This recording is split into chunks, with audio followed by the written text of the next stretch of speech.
রায়গঞ্জ পৌরসভার ২৪ নম্বর ওয়ার্ডের পূর্ব কলেজপাড়া এলাকায় দীর্ঘদিনের ড্রেনেজ সমস্যার সমাধানে উদ্যোগী হল পৌরসভা। ড্রেনে জমে থাকা নোংরা আবর্জনা পরিষ্কার করতে দেখা যায় পৌরসভার কর্মীদের। দীর্ঘদিন ধরে ড্রেনের জল ঠিকমতো নিষ্কাশন না হওয়ায় সামান্য বৃষ্টিতেই এলাকায় জল জমে থাকত।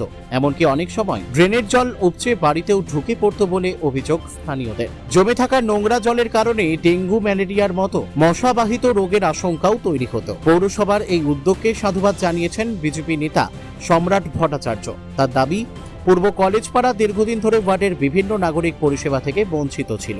অবশেষে ড্রেন পরিষ্কারের কাজ শুরু হওয়ায় তিনি পৌরসভাকে ধন্যবাদ জানান।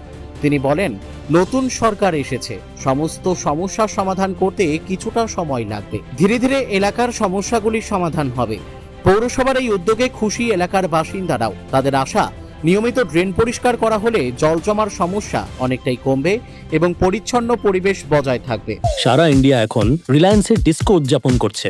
DISCO অর্থাৎ ডিজিটাল ইন্ডিয়া সেলের ক্রেজি অফারে খুশিতে ডিস্কো করছে। কেউ কেউ ডিসকাউন্টেড ডান্স করছে, আবার কেউ সরাসরি 50% অফে। তাই আপনিও আপনার নিকটতম রিলায়েন্স ডিজিটাল স্টোরে আসুন আর ডিস্কোর মাধ্যমে আপনার পছন্দের ইলেকট্রনিক্স নিয়ে যান।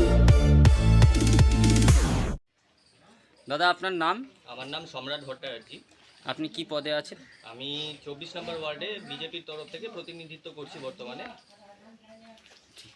আর এই যে এই পৌরসভার যে কাজগুলো হচ্ছে সেটা সেটার জন্য আপনার কেমন লাগছে?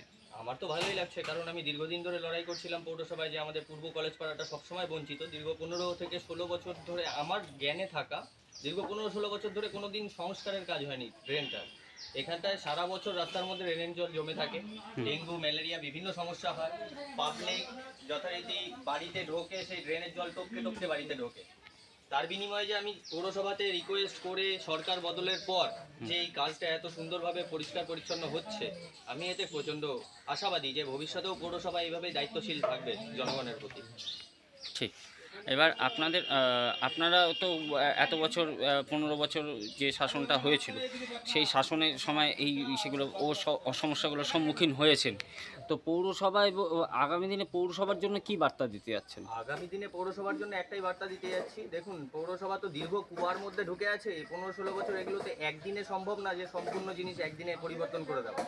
তো দীর্ঘ 15-16 বছরের কাজ পেন্ডিং, সেগুলো ধীরে ধীরে হবে। পৌরসভার কাছে একটাই বার্তা, পরিষ্কারভাবে, সুষ্ঠুভাবে এবং নীতিগতভাবে ঠিক থেকে পৌরসভা কাজ করুক জনগণের জন্য, তাহলেই যথেষ্ট। একটাই বার্তা বলবো যে পৌরসভা নিজের কাজটা ঠিকঠাকভাবে করুক। এখন যেমন করছে এরকমই ভবিষ্যতেও করে যাবে। আগামী দিনেও কি এই পরিষেবা আপনার মাধ্যমে চলবে? এটা তো ভবিষ্যৎ নির্ধারণ করবে। যতক্ষণ আমার হাতে দায়িত্ব আছে আমি কাজ করছি। ঠিক আছে। রায়গঞ্জ থেকে রামকৃষ্ণ দাসের রিপোর্ট, কুলিক নিউজ।